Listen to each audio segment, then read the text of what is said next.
أعوذ بالله من الشيطان اللعين الرجيم. بسم الله الرحمن الرحيم.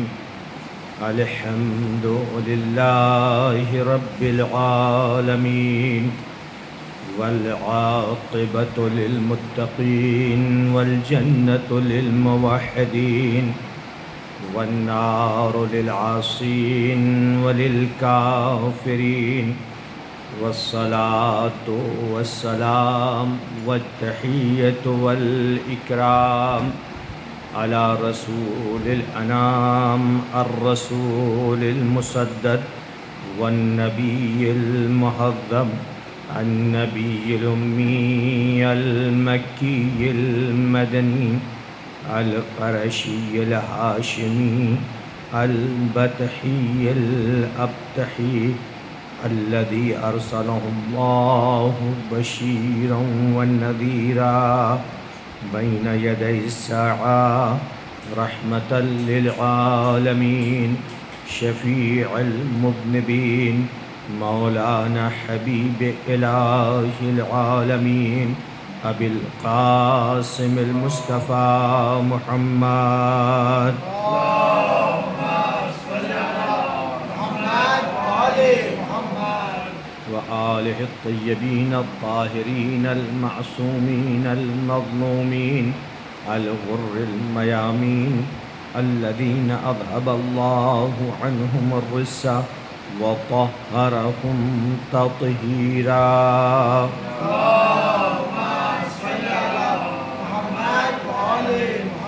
لا سيما الإمام المنتظر والحجة الثاني عشر، صلوات الله وسلامه عليه. أما بعد، فقد قال الله تعالى في كتابه المبين، وهو أصدق الصادقين، وقوله الحق. بسم الله الرحمن الرحيم. يا أيها الرسول بلغ ما أنزل إليك من ربك، وإن لم تفعل فما بلغت رسالته، والله يعصمك من الناس، إن الله لا يهدي القوم الكافرين. صلوات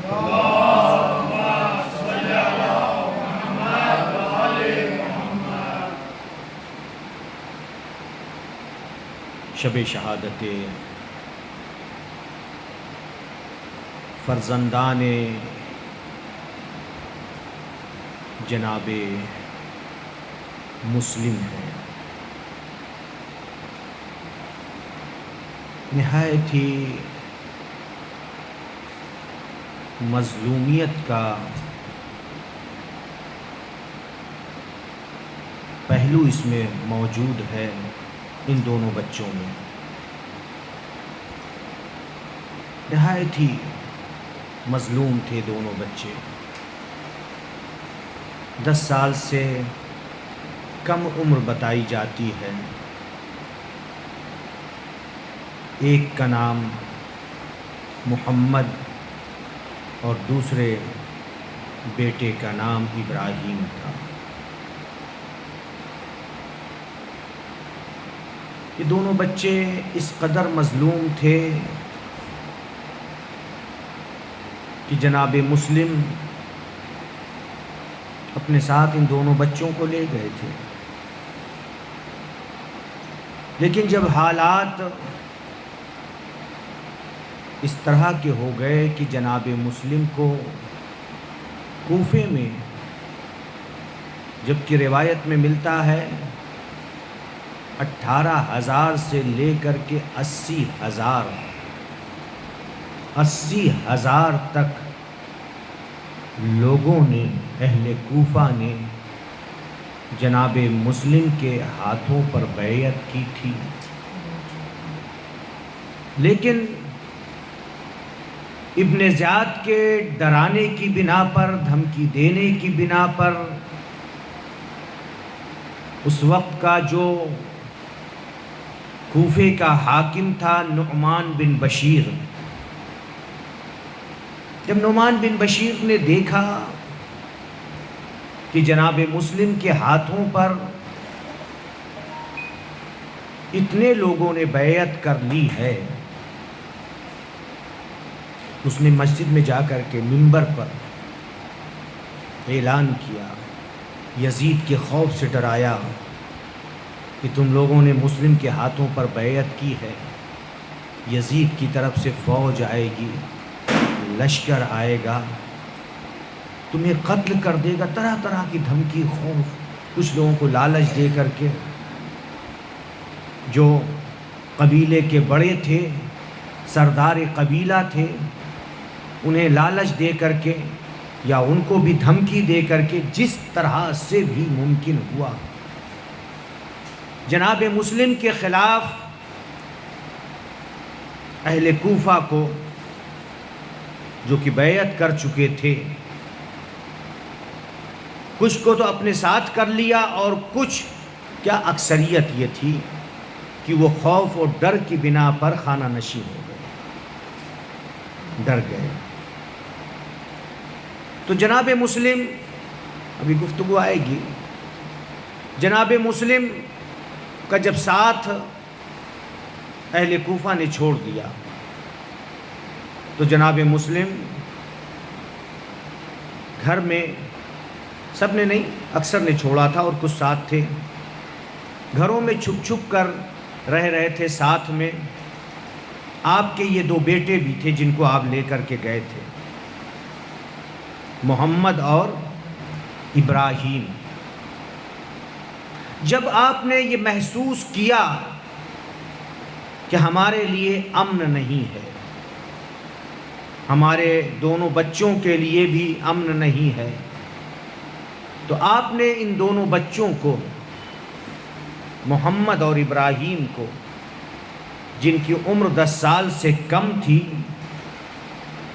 قاضی شریح کے حوالے کیا۔ ان سے کہا کہ تم ان کی حفاظت کرنا،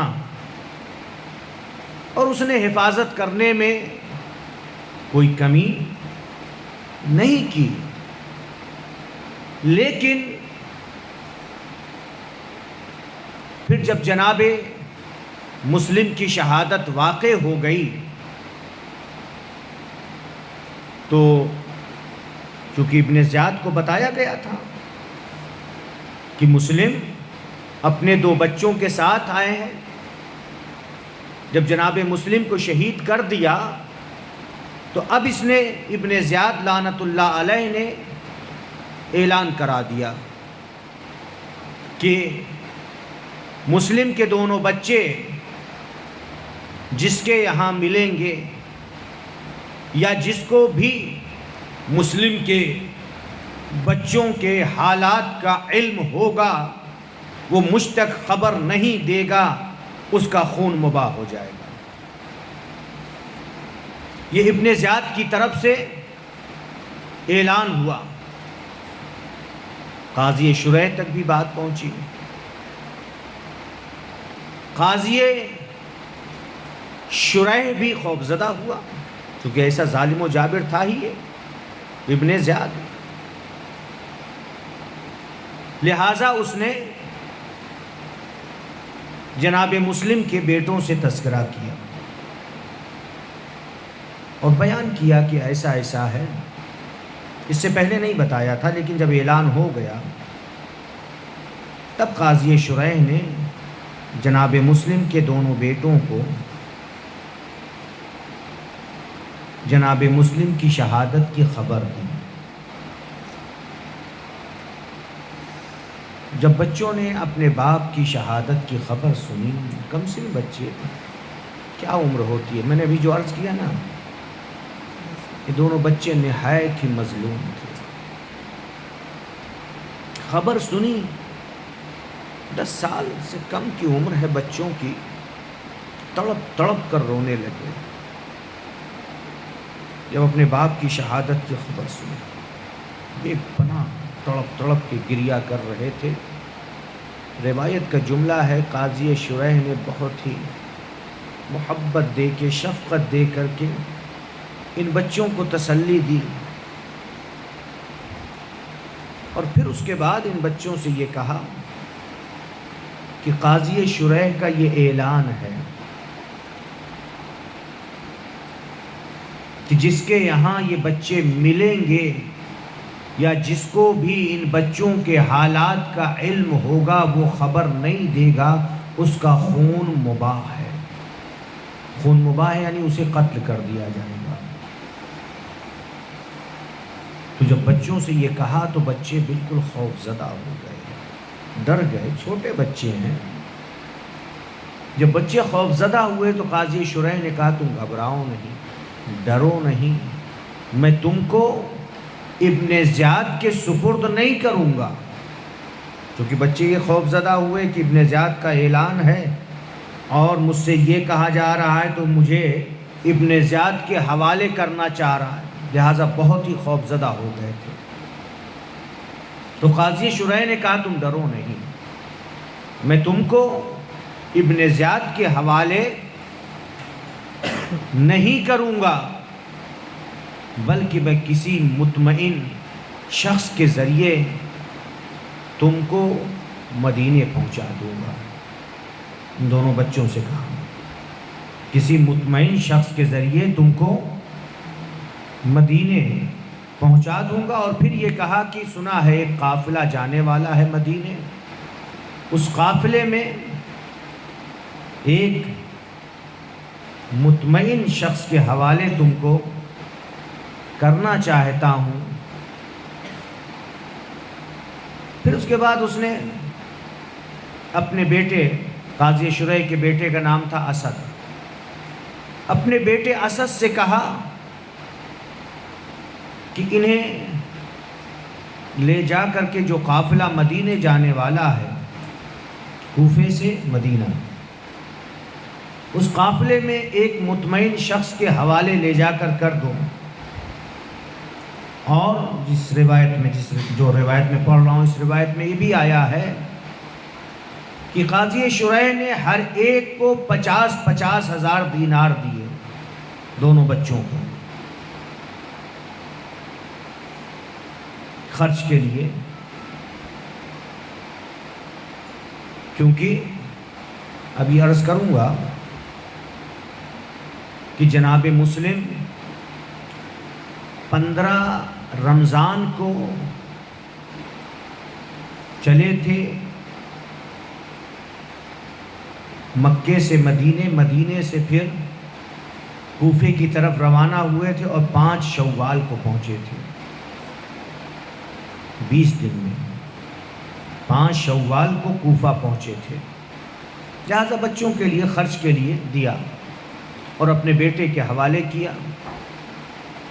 قاضی شریح کا وہ بیٹا رات میں، کیونکہ حالات ایسے تھے کہ پتہ چل جاتا کہ قاضی شریح کے پاس ہے، قاضی شریح اس طرح سے بچوں کو مدینے بھیج رہا ہے، تو ابن زیاد کی طرف سے ظلم و ستم ہوتا، لہٰذا چھپا کر کے اپنے بیٹے کے ذریعے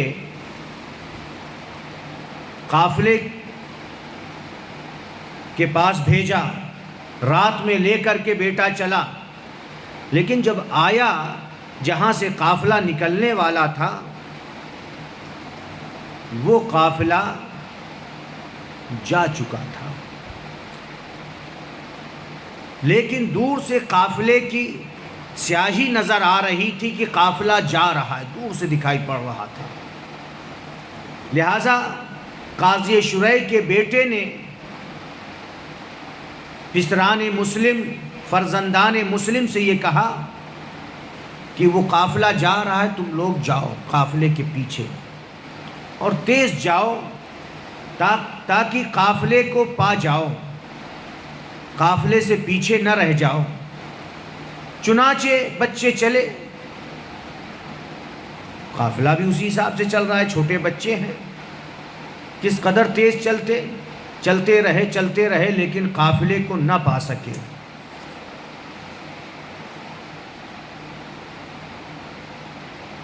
پریشان ہیں، بھٹک رہے ہیں۔ محمد اور ابراہیم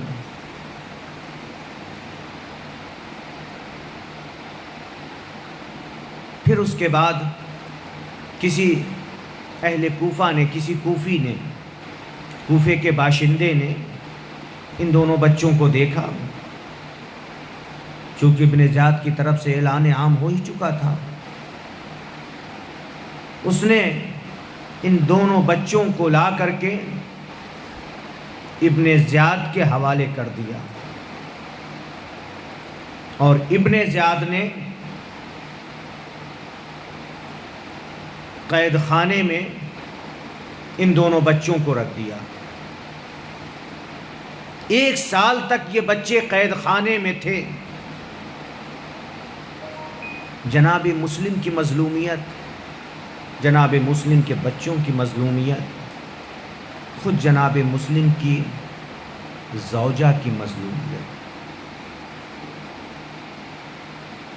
جناب مسلم نہایت ہی، ابھی آؤں گا مصائب پہ، جناب مسلم کے لیے تاریخ تبری تو آپ جانتے ہیں نا، اہل سنت کی کتاب ہے۔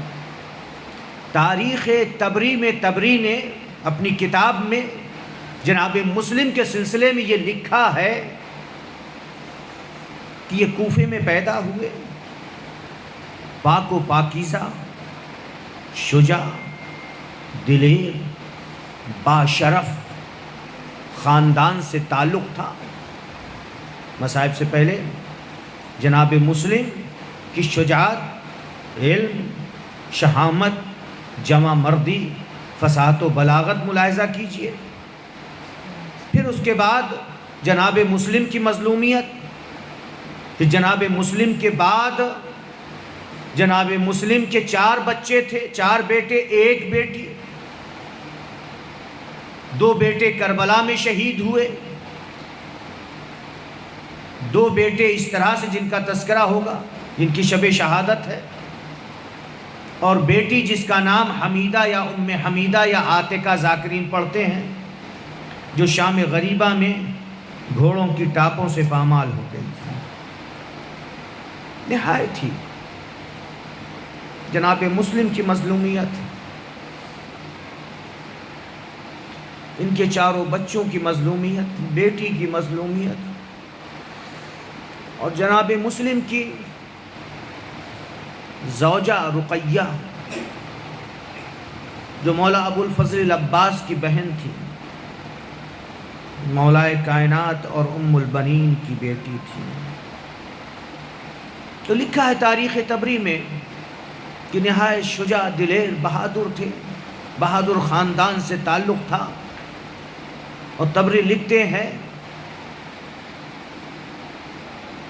کہ اپنے چچا جناب مسلم کے لیے اپنے چچا علی ابن ابی طالب کی زیر نگرانی تھے، زیر سرپرستی تھے، اور حسن و حسین جیسے اماموں کے زیر سایہ پروان چڑھے ہیں جناب مسلم۔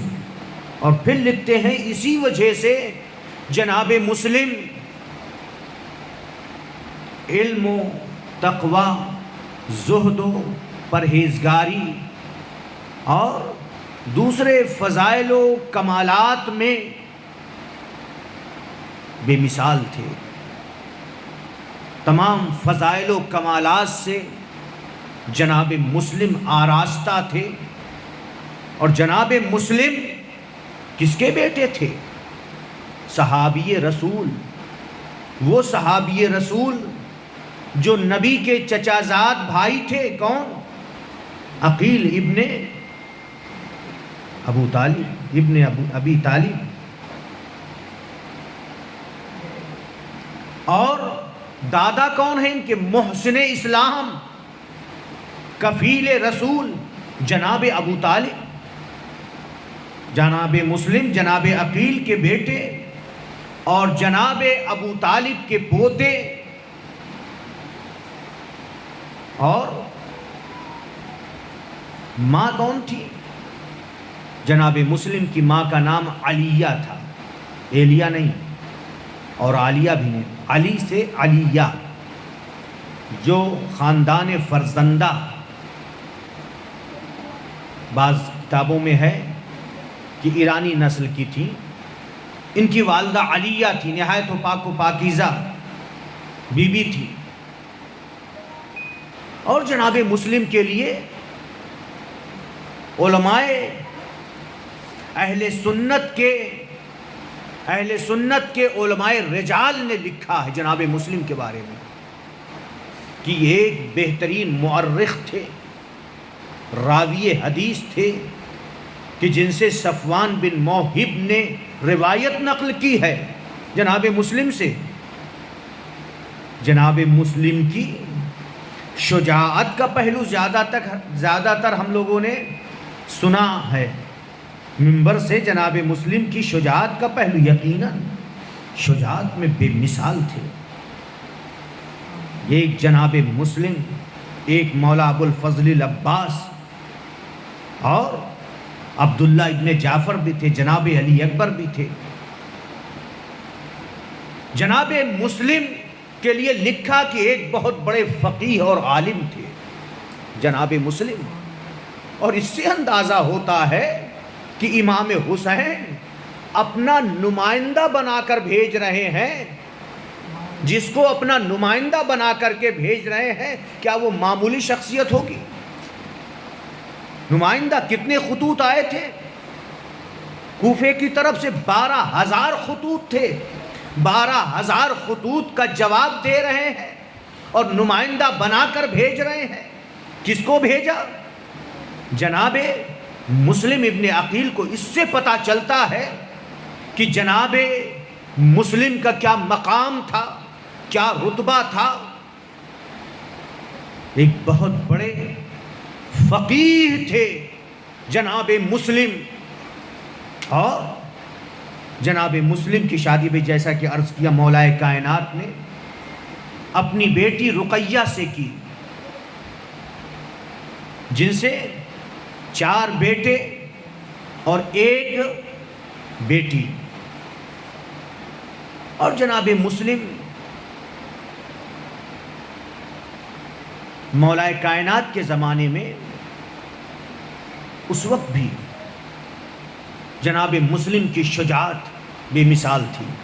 مولا کائنات کے زمانے میں جنگ صفین کے موقع پر امام حسن، امام حسین اور عبداللہ بن جعفر کے ساتھ جناب مسلم بھی جنگ صفین میں میمنے پر تھے اس وقت، چونکہ شہادت کے وقت جناب مسلم کی عمر جو بیان کی گئی ہے 45 سال یا 46 سال یا 47 سال تھی۔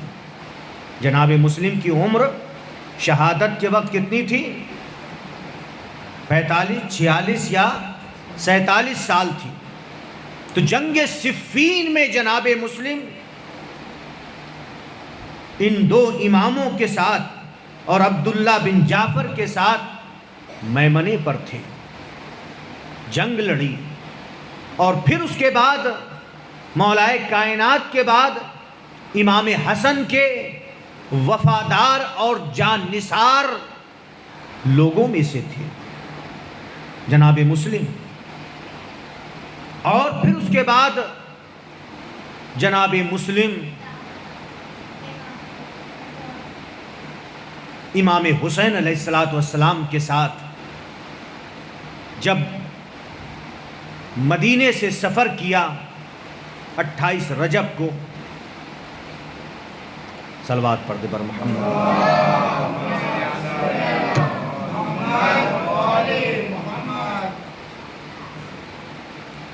تو جناب مسلم اپنی زوجہ اور اپنے 5 بچوں کے ساتھ، 4 بیٹے اور 1 بیٹی، مدینے سے مکہ آئے۔ 3 شعبان کو امام حسین مکے پہنچے تھے، اور پھر اس کے بعد جب اہل کوفہ کو پتہ چلا کہ فرزند رسول نے یزید کی بیعت نہیں کی ہے اور مدینہ چھوڑ کر کے فرزند رسول مکہ تشریف لا چکا ہے، تو اب کچھ ملاقات کے لیے بھی آئے، بصرہ سے بھی آئے، کوفہ سے بھی آئے، دوسرے بھی شہروں سے خود مدینے کی بھی کچھ ہستیاں پہنچی، مکے کی بھی، امام حسین علیہ السلام کی خدمت میں، اور خطوط بھی آنے لگے۔ خطوط آتے رہے، جیسا کہ ابھی میں نے عرض کیا کہ 12,000 خطوط جناب امام حسین علیہ السلام کی خدمت میں پہنچے، اور سب کا مفہوم اور خلاصہ یہی ہے کہ ہر ایک نے یہی لکھا تھا، اے فرزند رسول آ جائیے، آپ کے سوا ہمارا کوئی امام نہیں ہے، ہم آپ کے ہاتھوں پر بیعت کریں گے۔ کسی نے اس انداز سے لکھا کہ تلواریں آپ کے لیے برہنہ ہیں، کسی نے اس اعتبار سے لکھا کہ ہم لشکر تیار کیے ہوئے، ہر ایک نے اپنے اعتبار سے لکھا، ہر ایک نے یہی کہا یبن رسول اللہ آپ تشریف لے آئیے۔ تو اب امام حسین علیہ السلام نے اس چیز کا جائزہ لینے کے لیے کہ آیا یہ اپنی دعوت میں، اپنی نصرت میں، چونکہ نصرت کا بھی دعویٰ کیا تھا کہ ہم آپ کی مدد کریں گے، آپ کے علاوہ ہمارا کوئی امام نہیں ہے، تو امام حسین علیہ السلام نے اس کی تحقیق کے لیے اور ان کے خطوط کا جواب دینے کے لیے کس کا انتخاب کیا؟ مسلم ابن عقیل کا انتخاب کیا۔ اب امام معصوم کا نمائندہ بنا کر بھیجنا یہ معمولی حیثیت کے حامل نہیں تھے، کسی معمولی انسان کو نمائندہ بنا کر نہیں بھیج سکتے۔ اور یہی نہیں بلکہ جو جملہ کا، اس جملے پہ توجہ کیجئے، کیا کہا؟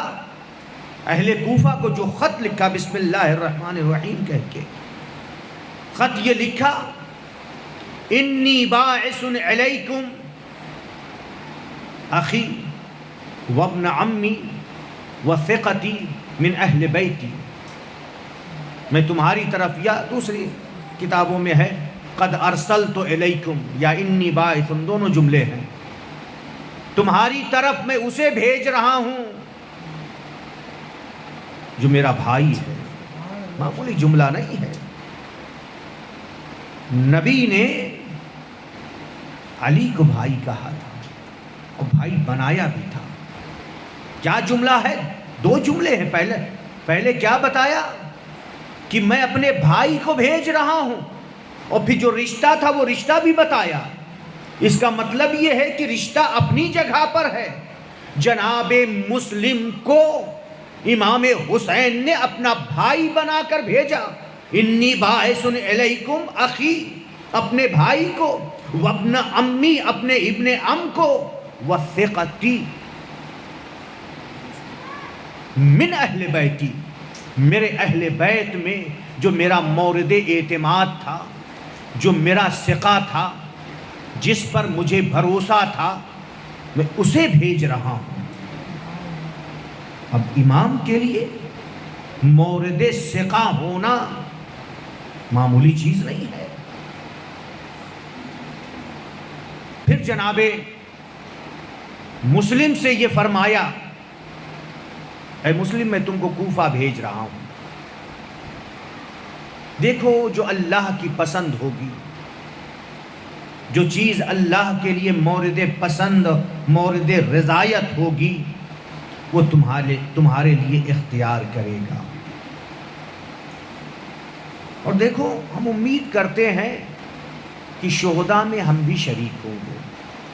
جناب مسلم کو بھیج رہے ہیں اور یہ گفتگو کر رہے ہیں کہ شہداء میں ہم بھی شریک ہوں گے۔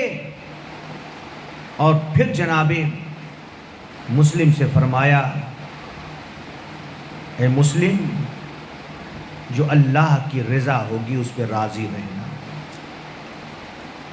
اور کہا اے مسلم دیکھو کوفے پہنچ کر جو مورد اطمینان شخص ہوگا اس کے گھر پر قیام کرنا، اس کے گھر پر ٹھہرنا، اور خاندان ابو سفیان سے بچتے رہنا، اور اہل کوفہ کو جا کر کے میرا پیغام پہنچا دو، ان سے میری بیعت کے لیے، میری اطاعت کے لیے کہو، اگر وہ میری اطاعت کرتے ہیں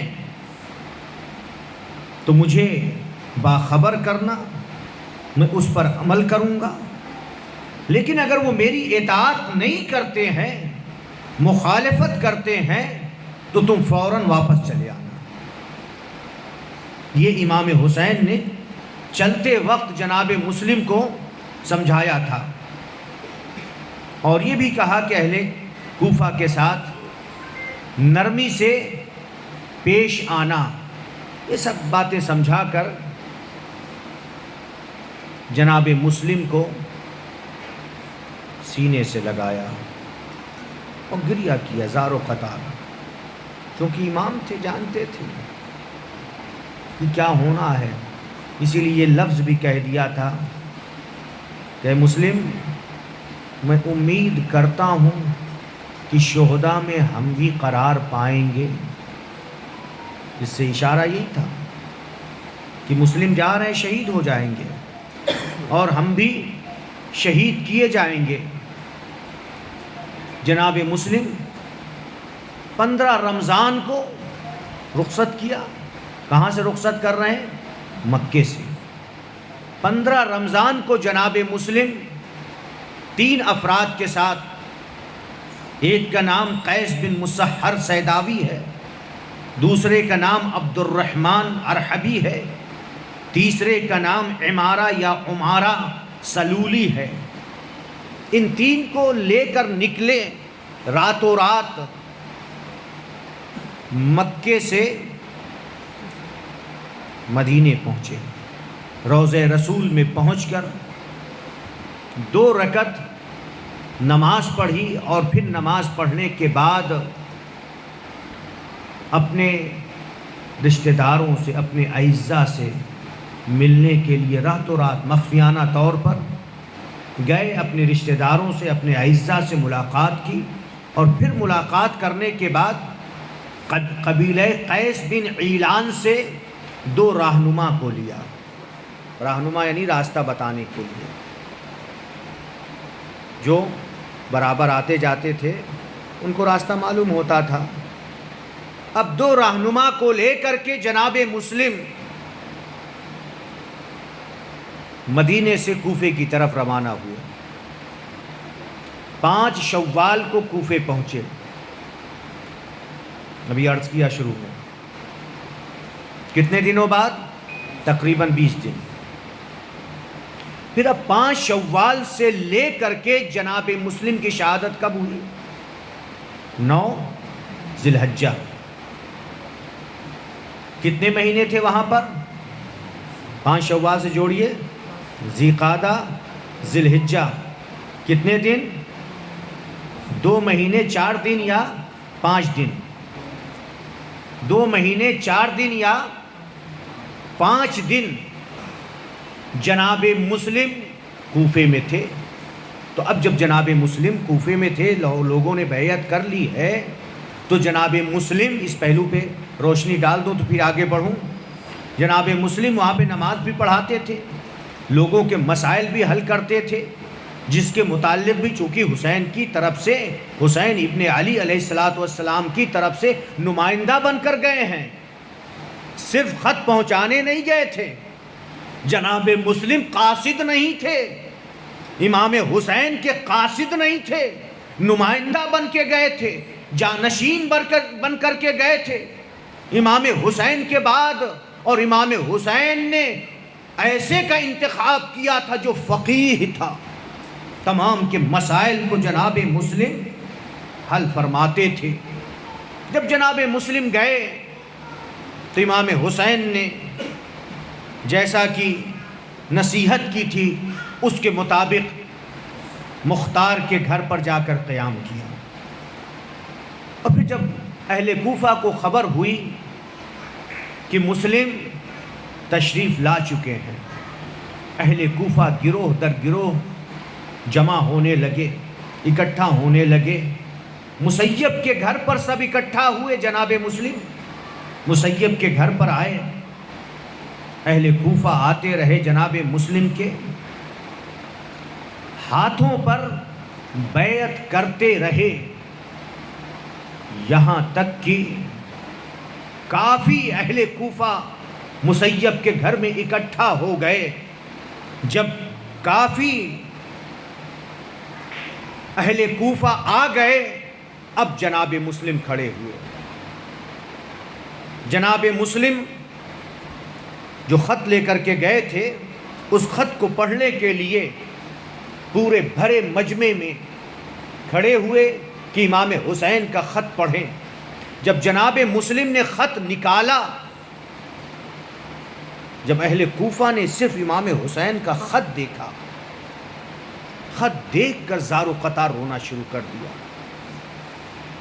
یعنی محبت میں بلایا تھا، ایسا نہیں ہے، لیکن اس وقت ابن زیاد نے ایسے حالات بنا دیے تھے، کچھ کو جیل میں ڈال دیا، کچھ کو کیا کیا اور کچھ کو کیا کیا۔ اس نے جو کیفیت پیدا کی تھی، اس کی وجہ سے یہ ڈر کر کے ان لوگوں نے جناب مسلم کا ساتھ چھوڑ دیا۔ ورنہ جس کے دل میں اتنی محبت ہو کہ وہ صرف امام حسین کے خط کو دیکھا، محبت میں رونا شروع کیا۔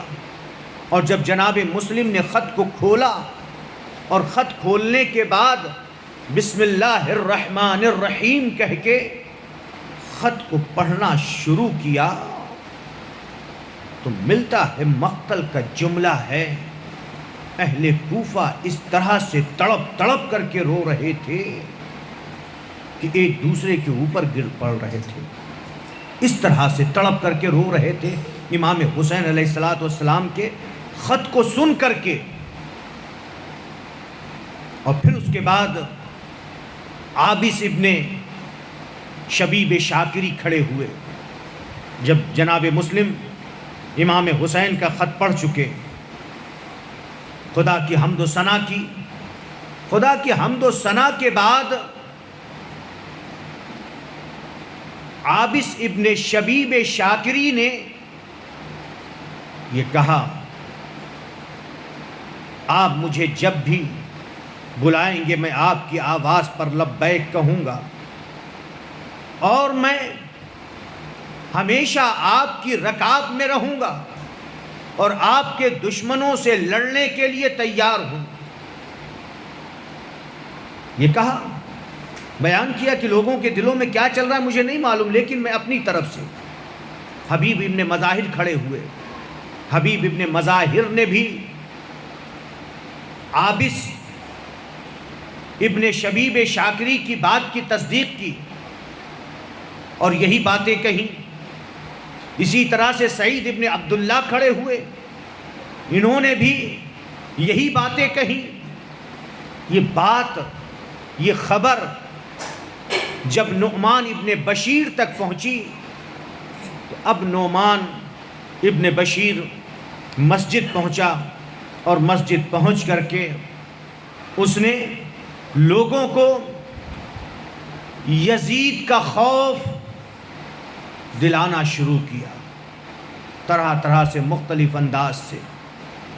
اور وہیں پر یزید کا کارندہ، یزید کا نمائندہ، یا یوں کہہ دوں یزید کا ایک جاسوس موجود تھا جس کا نام ہے عبداللہ خضرمی یا حضرمی۔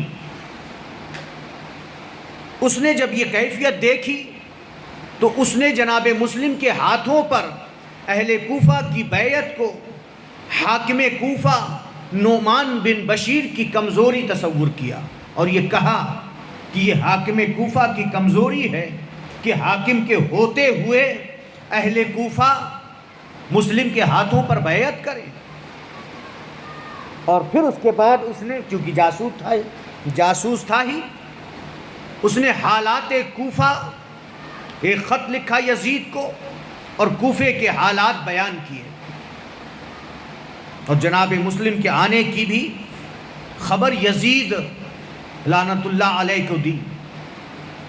یزید کے پاس جب اس جاسوس کا، عبداللہ کا خط پہنچا تو یزید نے معاویہ کے غلام جس کا نام سرجون ہے، غلام معاویہ کو بلایا اور اس سے مشورہ کیا کہ یہ حالات ہیں کوفے کے، کیا کیا جائے؟ تو اس لعنت اللہ علیہ نے یہ مشورہ دیا حاکم کوفہ کو معزول کیا جائے اور کوفے کا حاکم عبید اللہ ابن زیاد کو بنا کر بھیجا جائے، چونکہ یہ بصرے کا حاکم تھا، ابن زیاد بصرے کا حاکم تھا۔ یزید نے غلام معاویہ کے مشورے کو قبول کیا اور عبید اللہ ابن زیاد کو بلا کر کے یہ کہا کہ میں تم کو بصرے کے ساتھ ساتھ، یہ نہیں کہ بصرہ سے معزول کیا، اور نہیں کہا بصرے کے ساتھ ساتھ، بصرہ کے ساتھ ساتھ میں تم کو کوفے کا بھی حاکم مقرر کرتا ہوں اور تم کوفہ جاؤ۔ پوری خبر دی کہ ایسا ایسا ہوا ہے، مسلم کے ہاتھوں پر اہل کوفہ نے بیعت کی ہے، جاؤ مسلم کو ایک گمشدہ شخص کی طرح سے تلاش کرو اور مسلم کو قتل کر کے ان کا سر ہمارے پاس بھیج دو۔ یہ کہہ کے یزید نے عبید اللہ ابن زیاد کو بھیجا اور وہ ملعون آیا، اپنا حلیہ ایسا بنا کر کے آیا، چہرے پہ نقاب ڈال کر اور کالا عمامہ پہن کر، کہ لوگوں کو یہ دھوکہ ہو جائے، چونکہ جناب مسلم، جب اتنے لوگوں نے بیعت کر لی تو جناب مسلم نے امام حسین علیہ السلام کو آنے کے لیے خط لکھ دیا تھا کہ اہل کوفہ نے ہمارے ہاتھوں پر بیعت کی ہے، آپ تشریف لے آئیے۔ لہٰذا اہل کوفہ امام حسین کا انتظار کر رہے تھے۔ وہ ایسا لباس پہن کر داخل ہوا کہ اہل کوفہ یہ سمجھ رہے ہیں کہ امام حسین فرزند رسول، فرزند فاطمہ آیا ہے، آ رہا ہے، اور استقبال کیا، اور یہ آخر تک اس نے ظاہر نہیں کیا، یہاں تک کہ دارالعمارہ پہنچ کر کے اور دارالعمارہ کے اندر گیا، اور جانے کے بعد پھر اس نے اپنا کام کرنا شروع کیا۔ اس لعنت اللہ علیہ کے ڈرانے کی بنا پر جہاں اتنے 18,000 تو مسلم ہے، 18,000 معمولی تعداد نہیں ہے، 18 نہیں ہے، 1800 نہیں ہے، 18,000، اور بعض مختل کی کتابوں میں 80,000 تک تعداد ملتی ہے۔ چلیے مان لیجئے جو مسلم ہے 18,000 ہی صحیح، تو 18,000 معمولی نہیں ہوتے ہیں۔ جس طرح سے ڈرایا دھمکایا اور ڈرا کر کے حالت یہ ہو گئی کہ اب مسلم جب نماز عشاء پڑھائی تو کتنے افراد ہیں؟ شروع میں 30 افراد ہیں، جب مڑ کر کے دیکھا تو 10 افراد بچے ہیں۔ اس سے پتہ یہ چل رہا ہے نماز کی حالت ہی میں جناب مسلم کا ساتھ چھوڑ کر نماز ہی میں بھاگنے لگے اور چلے گئے۔ نماز کے اختتام تک صرف 10 افراد بچے تھے، اور جب جناب مسلم ان کے ساتھ چلے باب کندہ تک پہنچے تو صرف ایک شخص بچا تھا، صرف ایک شخص تھا، وہ بھی جناب مسلم کا ساتھ دینے کے لیے نہیں، بس جناب مسلم کے ساتھ آ رہا تھا، اور اس حالت میں وہاں تک آیا کہ جناب مسلم سے گھبرایا ہوا تھا، یہ کہہ رہا تھا کہ وہ کھجور کا درخت ہے، ادھر سے آپ ادھر نکل جائیے گا، ادھر کے لیے راستہ ہے، یعنی وہ صرف راستہ بتا رہا تھا، اور پھر راستہ بتا کر کے وہاں سے جناب مسلم کا ساتھ چھوڑ کر کے چلا گیا۔ اب جناب مسلم کی مظلومیت دیکھیے، جناب مسلم یکو تنہا ہو گئے، جناب مسلم کا مصائب نہیں پڑھا۔ آپ سن چکے جناب مسلم کو کس بے دردی کے ساتھ، کس ظلم و ستم کے ساتھ ابن زیاد نے قتل کیا، اور اس میں جناب مسلم کی شہادت بھی، شجاعت بھی آپ نے دیکھی، کہ کس طرح سے تنہا کتنے افراد کو جناب مسلم نے واصل جہنم کیا۔ تو جناب مسلم کے سلسلے میں مقتل کی بھی کتابوں میں، تاریخ کی بھی کتابوں میں، رجال کی بھی کتابوں میں، نساب کی حسب و نسب کی جو کتابیں ہوتی ہیں اس میں بھی یہ لکھا ہے جناب مسلم کے لیے لفظ مظلومیت جناب مسلم، مظلومیت جناب رقیہ، مظلومیت طفلان مسلم اور دیگر اولاد کی مظلومیت کو دیکھیے۔ کیا جملہ لکھا ہے؟ لا اقبا لہو، جناب مسلم کے لیے لکھا ہے۔ جہاں پر مسلم کی تاریخ زندگی سوان حیات بیان کی ہے، وہاں پر جناب مسلم کے متعلق لکھا ہے لا اقبا لہو، جناب مسلم کے بعد جناب مسلم کی نسل باقی نہ رہی، لا اقبا لہو، ختم ہو گئی۔ جناب مسلم نے خود کو بھی قربان کر دیا اور جناب مسلم کی ساری اولاد بھی قربان ہو گئی۔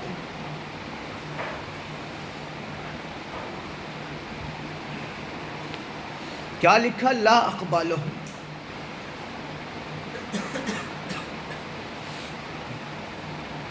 چار بیٹے ایک بیٹی، جناب مسلم اور جناب رقیہ میں سے کوئی بھی نہ بچا۔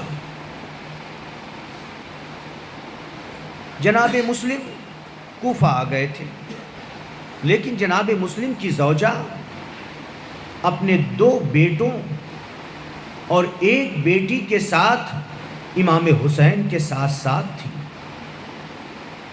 کربلا میں پہنچی اور جناب مسلم کے 2 بڑے بیٹے، یہ 2 چھوٹے بیٹے تھے، محمد اور ابراہیم، جن کی شب شہادت ہے، ان سے 2 بڑے بیٹے جو تھے کربلا میں امام حسین علیہ السلام کے ساتھ رہ کر کے انہوں نے جنگ لڑی اور جام شہادت نوش کیا۔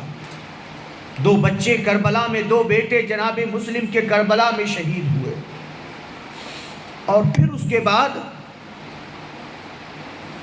2 بیٹے شہید ہو گئے اور بیٹی بچی ہے، کیونکہ 2 بیٹے تو جناب مسلم کے ساتھ گئے تھے کوفہ، جو بیان کیا بھی۔ جناب حمیدہ، ام حمیدہ یا عاتقہ کہہ لیجئے، ابھی عرض کیا، شام غریبہ میں جب خیموں میں آگ لگائی گئی، اسباب کو لوٹا گیا، جب خیموں میں آگ لگائی گئی، اطفال حسین خیموں سے نکل کر صحرائے کربلا میں منتشر ہو گئے تھے اور گھوڑے دوڑائے جا رہے تھے۔ ملتا ہے مقتل میں 8 یا 9 بچے گھوڑوں کی ٹاپوں سے پامال ہو کر کے شام غریبہ میں جاں بحق ہو گئے تھے۔ ان میں جناب مسلم کی بیٹی حمیدہ بھی ہے، جو گھوڑوں کی ٹاپوں سے پامال ہو گئی تھی۔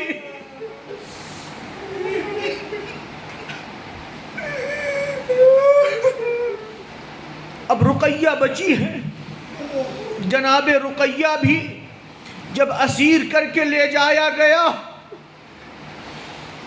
اسیروں کے ساتھ کربلا سے کوفہ، کوفے سے شام، اور پھر جب شام سے رہائی ملی، جناب رقیہ زوجہ جناب مسلم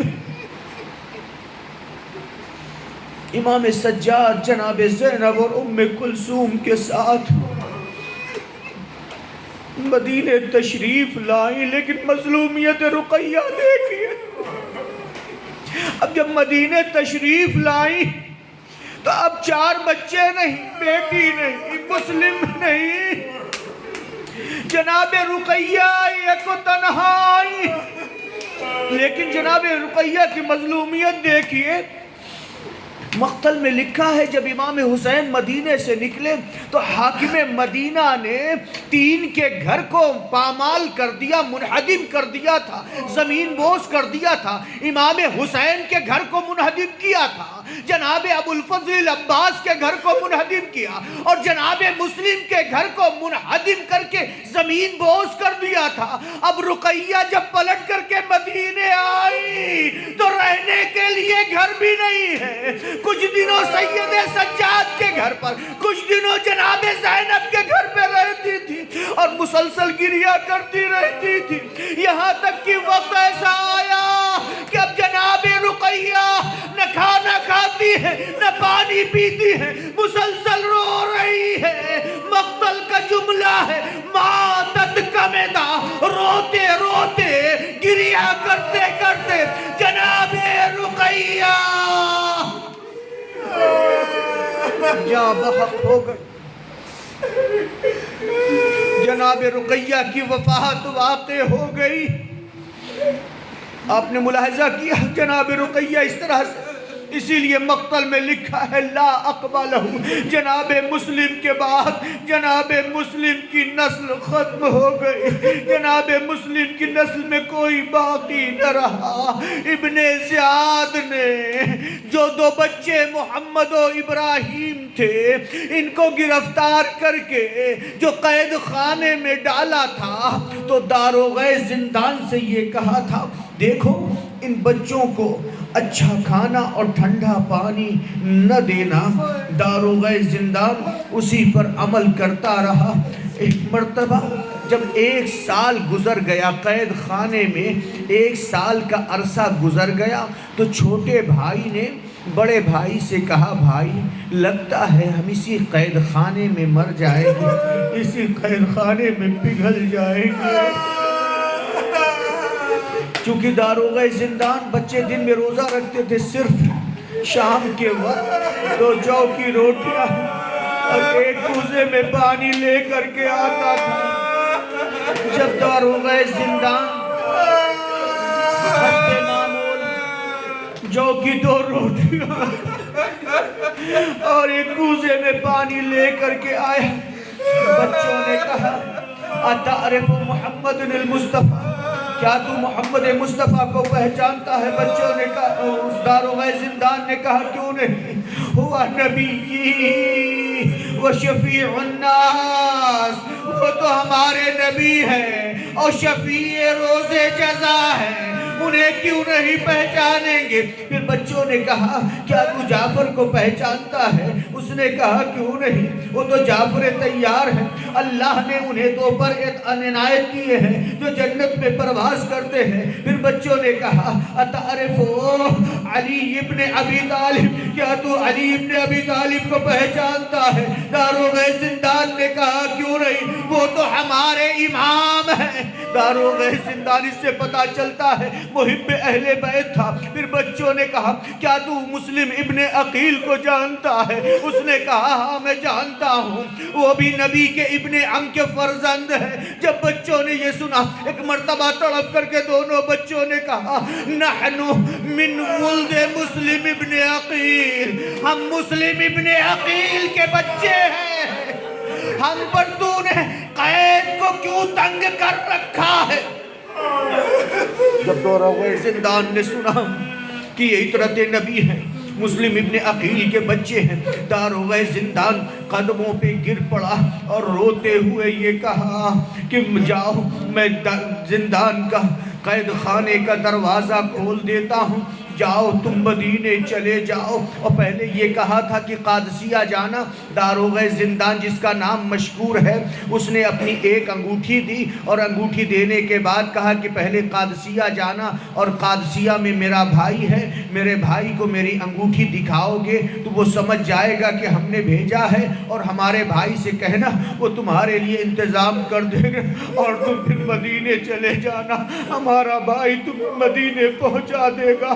اے بچوں جاؤ، ہم پر جو پڑے گی ہم برداشت کر لیں گے۔ اس مومن نے، داروغہ زندان نے قید خانے کا دروازہ کھولا، بچے قید خانے سے نکلے لیکن راستے سے ناواقف تھے۔ رات بھر، چونکہ یہ بھی نصیحت کی تھی داروغہ زندان نے کہ رات میں تم چلنا اور دن میں کسی درخت پر جا کر بیٹھ جانا، چھپ جانا۔ بچے نکلے، رات بھر چلتے رہے، راستے سے ناواقف تھے، کوفے ہی میں گھوم کر کے رہ گئے۔ جب صبح ہونے لگی، بچے ایک باغ میں جا کر کے ایک درخت پر جا کر چھپ کر بیٹھ جاتے ہیں۔ ایک کنیز جب باغ میں آئی پانی بھرنے کے لیے، دیکھا تو پھول جیسے بچے درخت پر چھپے بیٹھے ہوئے ہیں۔ اس کنیز نے بچوں سے سوال کیا، اے بچوں تم کون ہو؟ بچوں نے اپنا پورا واقعہ بیان کیا۔ جب بچوں نے اپنا پورا واقعہ بیان کر دیا تو کنیز نے کہا، اے بچوں ہمارے ساتھ چلو، ہماری بی بی اہل بیت کی چاہنے والی ہے۔ کنیز لے کر کے آئی اور اپنی ملکہ کو خبر دی۔ وہ مومنہ اہل بیت کی چاہنے والی تھی۔ جب اس نے سنا کہ ہمارے گھر میں عطرت نبی مہمان ہوئی ہیں، خوش ہوئی۔ بچوں کے لیے ایک حجرے میں بستر بچھا دیا اور بچوں کے لیے کھانا اور پانی پیش کیا۔ بچوں نے ایک عرصے کے بعد کھانا کھایا، ٹھنڈا پانی پیا اور پھر اس کے بعد بچے چاہتے ہیں لیٹے۔ ایک بھائی نے دوسرے بھائی سے کہا، بھیا ایک عرصے کے بعد اچھا کھانا میسر ہوا ہے، قبل اس کے کہ موت ہمارے درمیان جدائی ڈالے، آؤ ہم گلے مل کر کے سوتے ہیں۔ دونوں بھائی گلے مل کر کے لیٹے تھے، اتنے میں حارث آیا جو اس گھر کا مالک تھا۔ اس نے دق الباب کیا۔ زوجہ نے کہا، تم کون ہو؟ اس نے کہا، میں اس گھر کا مالک ہوں، دروازہ کھولو۔ دروازہ کھولا۔ زوجہ نے سوال کیا کہ یہ تو تمہارے آنے کا وقت نہیں ہے۔ حارث ملعون نے یہ کہا کہ قید خانے سے، ابن زیاد کے قید خانے سے 2 بچے فرار ہو گئے ہیں۔ ابن زیاد نے یہ اعلان کیا ہے، لشکر میں یہ اعلان کر دیا ہے کہ جو ان دونوں بچوں کو گرفتار کر کے لائے گا اسے 2000 درہم اور دوسرے انعامات سے نوازا جائے گا۔ دن بھر میں ان دونوں بچوں کو ڈھونڈتا رہا، تلاش کرتا رہا، میرا گھوڑا بھی مر گیا لیکن یہ بچے نہ مل سکے۔ زوجہ نے کھانا لا کر کے دیا۔ حارث نے کھانا کھایا، ابھی وہ اپنے بستر پہ گیا تھا، چاہتا تھا لیٹے، لیکن اتنے میں بچے کی رونے کی آواز محسوس کی یا سانس لینے کی آواز آہٹ محسوس کی۔ اس وقت کیا کیفیت؟ اس وقت کیفیت یہ تھی، ایک بھائی خواب میں دیکھ رہا ہے، خواب دیکھ کر کے اٹھا، دوسرے بھائی کو اٹھایا، کہا بھیا اٹھو، ہماری موت قریب آ گئی ہے۔ دوسرا بھائی اٹھا، ایک بھائی نے خواب بیان کیا، بھیا ہم نے خواب میں دیکھا بابا تشریف لائے ہیں اور بابا کے پاس محمد مصطفیٰ، علی مرتضیٰ، فاطمہ زہرا، حسن و حسین آ جاتے ہیں اور بابا سے کہتے ہیں، اے مسلم تم کو کیسے گوارا ہوا کہ تم اپنے بچوں کو دشمنوں میں چھوڑ آئے؟ دوسرے بھائی نے کہا، ہم نے بھی یہی خواب دیکھا ہے۔ دونوں بھائی سمجھ گئے کہ اب ہماری موت کا وقت، ہماری شہادت کا وقت قریب ہے۔ دونوں بھائی گلے سے گلے مل کر رونے لگے۔ بچوں کی رونے کی آواز حارث ملعون کے کانوں تک پہنچی۔ حارث دیوار پکڑتا ہوا حجرے میں آیا، جس حجرے میں دونوں بچے تھے۔ حارث کا ہاتھ بڑے بھائی کے بازو پہ پڑا۔ بچے نے تڑپ کر کے کہا، من انتا، تم کون ہو؟ حارث نے کہا، تم کون ہو؟ میں تو اس گھر کا مالک ہوں۔ بچوں نے کہا، اگر ہم سچ بتائیں گے کیا تم ہمیں امان دے دو گے؟ اس ملعون نے وعدہ کیا کہ ہم تمہیں امان دیں گے۔ بچوں نے کہا، ہم مسلم کے یتیم ہیں، ہم فرزندان مسلم ہیں، قید خانے سے جان بچانے کے لیے تیرے گھر میں آ کر کے پناہ لی ہے۔ اس ظالم نے، اس سنگ دل نے یہ کہا تم جان بچانے کے لیے تم نے فرار کیا اور موت کے پھندے میں آ پھنسے، اور یہ کہنے کے بعد اس ظالم نے بڑے بھائی کو ایسا زور کا تماچا مارا کہ بڑا بھائی منہ کے بل زمین پر گر پڑا، روتا رہا، بازو کو باندھا، پھر دوسرے بھائی کو بھی اس سے بھی زور کا تماچا مارا، دوسرا بھائی چھوٹا بھائی بھی زمین پہ گر پڑا، دوسرے بھائی کی بھی بازو کو باندھا اور کمرے سے کھینچتا ہوا صحن کھانا میں لے کر آیا۔ بچے التجا کر رہے ہیں تیری زوجہ نے ہمیں مہمان بنایا ہے، لیکن اس ظالم نے کچھ بھی رحم نہ کیا، ان دونوں بچوں کے بازوؤں کو باندھا اور باندھ کر کے صحن خانہ میں رات بھر کھڑا رکھا۔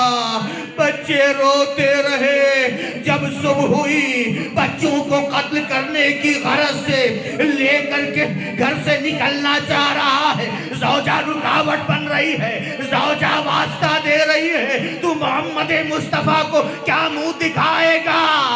عطرت نبی کو قتل کرنا چاہتا ہے، لیکن ظالم کو کوئی رحم نہ آیا۔ جب بیوی اور رکاوٹ بڑھی تو اس نے ظالم نے تلوار سے زوجہ کو دھکا دیا، یا دوسرے مقتل کی کتاب میں ہے تلوار سے مارا، زوجہ بے ہوش ہو گئی۔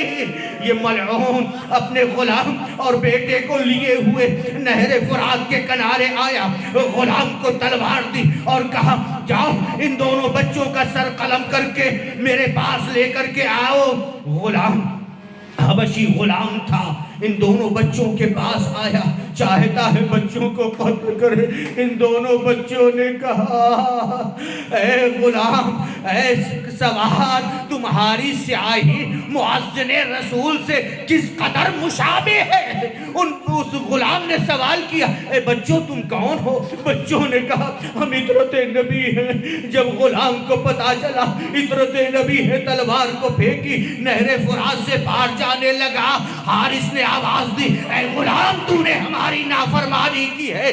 غلام نے جواب دیا تیری نافرمانی کی لیکن اللہ کی اطاعت کی ہے۔ پھر اس کے بعد بیٹے کو تلوار دی، بیٹا آیا، ان دونوں بچوں نے دیکھیے کس کے گھر کے بچے ہیں، معلوم ہے شہید کر دیے جائیں گے، لیکن شہادت سے پہلے ان بچوں نے دو کی نجات دلائی، دو کی ہدایت کی۔ کالے غلام کو ہدایت دی اور بیٹا جب آیا بیٹے سے کہا اے جوان تو اپنی جوانی پر کیوں نہیں رحم کھاتا، ہمیں قتل کر کے جہنم میں کیوں جلنا چاہتا ہے؟ بیٹے نے پھر پوچھا تم کون ہو؟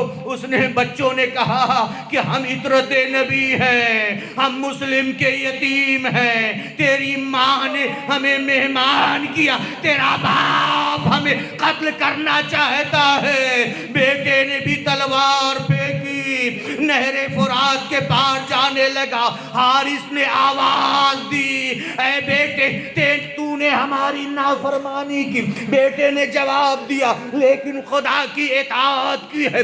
اب یہ حارث ملعون تلوار لیے ہوئے بچوں کے قریب آیا، بچے دیکھ کر کے اسے کانپنے لگے۔ بچوں نے جب دیکھا کہ اب ہمیں قتل ہی کرنا چاہتا ہے، بچوں نے ہاتھ جوڑ کر کے التجا کی اے حارث مگر تو مجھے ابن زیاد کے پاس لے چل، ابن زیاد جو بھی حکم دے اس پر عمل کر۔ اور پھر اس کے بعد کہا کہ اگر تو مال دنیا ہی چاہتا ہے تو ہمیں لے چل کے بیچ لے۔ اور تیسری التجا یہ کی کہ کیا تجھ کو ہماری کمسنی پر رحم نہیں آتا ہے؟ وہ ظالم جواب دیتا ہے کہ اللہ نے ہمارے دل میں تمہارے متعلق رحم پیدا نہیں کیا ہے۔ پھر بچوں نے کہا اتنی اجازت دے دے کہ ہم 2 رکعت نماز پڑھ لیں۔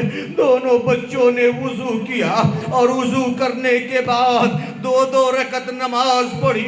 نماز پڑھنے کے بعد دونوں بچوں نے اپنے ننھے ہاتھوں کو بلند کیا اور دعا کر رہے ہیں یا عدل یا حکم یا احکم الحاکمین احکم بیننا و بینہ بالحق، اے عادل، اے احکم الحاکمین، حاکمین ہمارے اور اس کے درمیان عدل کے ساتھ فیصلہ کر۔ ابھی بچے یہ دعا ہی کر رہے تھے کہ ظالم نے بڑھ کر بڑے بھائی کی گردن پر ایسی تلوار ماری کہ سرتن سے جدا ہو گیا، جسم خون میں لوٹنے لگا۔ ہائے چھوٹے بھائی نے جب یہ دیکھا برداشت نہ کر سکا، چھوٹا بھائی بڑے بھائی کے خون میں لوٹنے لگا اور لوٹ کر کے فریاد کر رہا تھا، اے بھیا تم مجھے تنہا چھوڑ کر کے چلے گئے، اب میری کون مدد کرے گا؟ اور خون کو چہرے پہ مل کر فریاد کر رہا تھا، میں اسی طرح سے رسول خدا سے ملاقات کروں گا۔ ظالم نے بڑے بھائی کے سر کو تشت میں رکھا اور جسم کو دریائے فرات میں ڈالا، اور پھر اس کے بعد یہ ظالم تلوار لیے ہوئے بڑھا، چھوٹے بھائی کے سر کو تن سے جدا کیا، اور پھر اس کے بعد سر کو تشت میں رکھا۔ بس آخری جملے ہیں، دوسرے بھائی کی میت کو جب اس ظالم نے نہر فرات میں ڈالا، مقتل کا جملہ ہے، بڑے بھائی کی میت سطح آب پہ ٹھہری ہوئی تھی، چھوٹے بھائی کی جب میت آئی، بڑے بھائی کی میت پانی کو چیرتی ہوئی چھوٹے بھائی کے قریب آئی۔ بڑے بھائی نے چھوٹے بھائی کو گلے سے لگایا، دونوں بھائیوں کی کٹی ہوئی گردن سے آواز آئی، اے ظالم تو اپنے انجام کو پہنچ جائے۔